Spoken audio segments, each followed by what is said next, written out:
Figure 1 shows a sealed steel cylinder filled with high-pressure steam. Figure 2 shows the same cylinder much later. When all the steam has condensed, 140 grams of water is in the cylinder. Under these high-pressure conditions, the specific latent heat of vaporization of steam is 3,200 joules per gram. Calculate the heat lost by the steam as it condenses.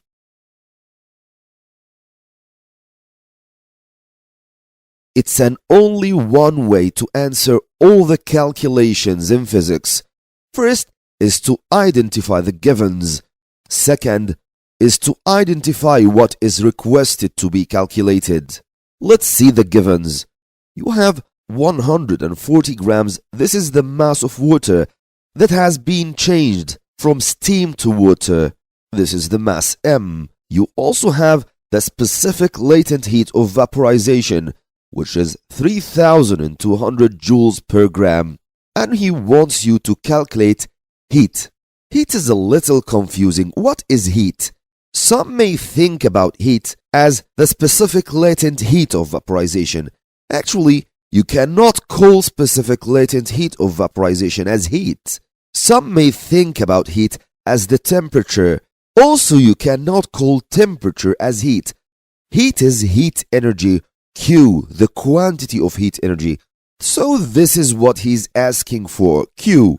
This lesson is similar to that of heat capacity. We only have two rules to memorize. We have the specific latent heat of vaporization equals Q divided by M. Also, it's power multiplied by time divided by M, but we don't need this because we need to calculate the Q. By doing some rearrangements to the equation, we find that Q equals mLV. M is the mass, which is 140.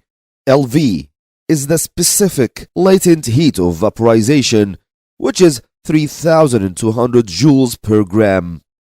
By multiplying these together, you find that the quantity of heat lost by the steam to condense to water is 448,000 joules.